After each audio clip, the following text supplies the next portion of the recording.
Hey guys, how's it going? Welcome back to the Node.js tutorials. In the previous one we looked at post body and other stuff regarding post. In this one we'll be looking at how to separate out the APIs in different files. Now, what we've got so far is we've got one API which does health check. We've got one API which allows HTTP post on ice cream choice in names. And we've got one API which gets the database back in and finds out how many likes we've got in terms of ice creams, right? Now what we need to do is we need to create another API which gets information about how many errors have happened on the server. Now this is obviously going to be a mock API which is going to return a static value back, which is going to be obviously 0 because our server is awesome. But now, as you can see, this file is already quite cluttered. It's got like 26 lines and 26 lines. No, it's got 44 lines and it's a bit like, it's got too much things in it, and I don't like files that have got too much stuff in them. Of course, I'm joking, but I'm just trying to play in this. I'm just trying to play along, but yeah.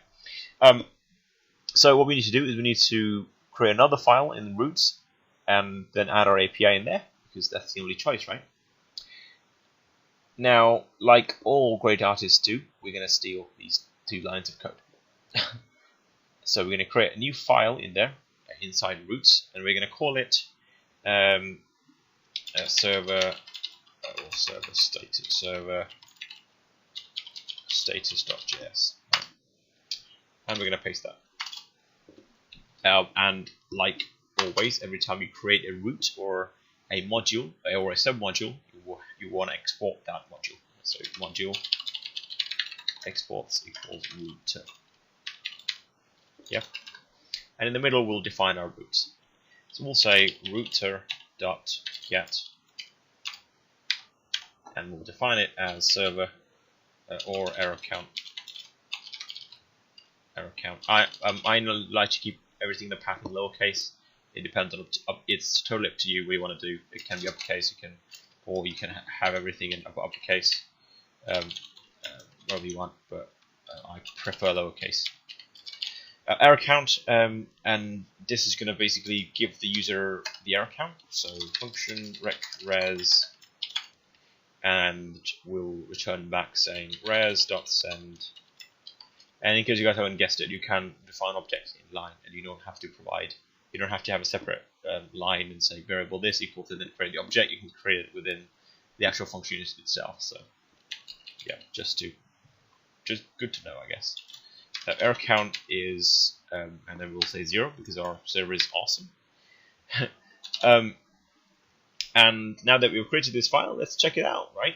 So npm start, let's go back here and go on error count, and this should work, right? Right?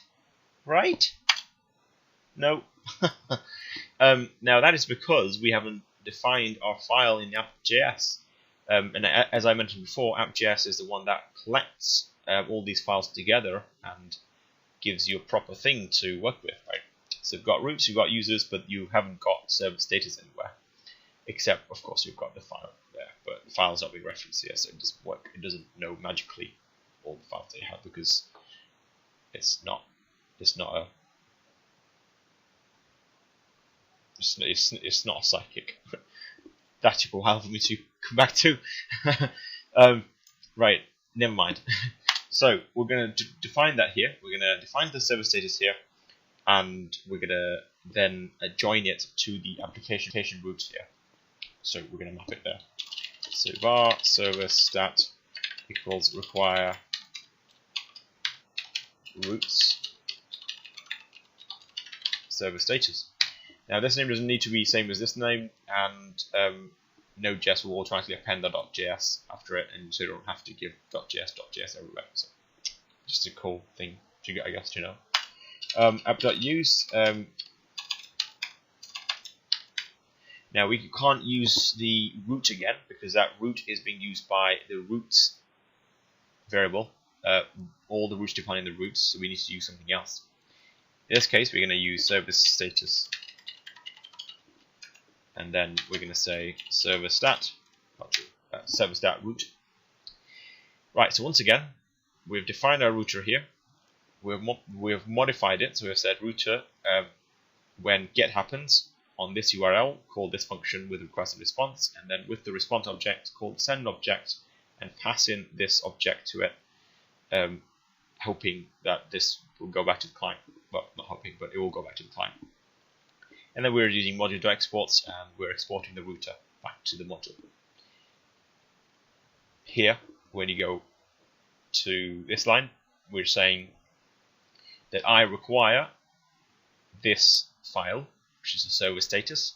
So automatically goes in here, does everything, exports the router object, and then the router object is returned here to the server stat variable. The server stat variable is later used in this line to say my application will use, under this context route, all the routes defined in this router. Simple? Cool. Right, so let's save that. Go back to command line and restart the application. Go back to the browser and refresh the page, and it doesn't work because we haven't changed the path yet.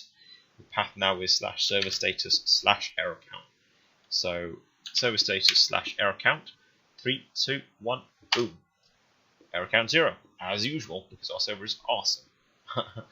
Right, so we covered quite cool thing here in this tutorial, which was to export files into different, export routes into different files, and then gather them around like cattle in app.js, and then using them to map our routes, and then to make our code look cleaner. So now, if you go back in index.js, you only have these routes, and then in in the server status one, you've got another set of routes, and then in users, you've got another set of routes. And so on.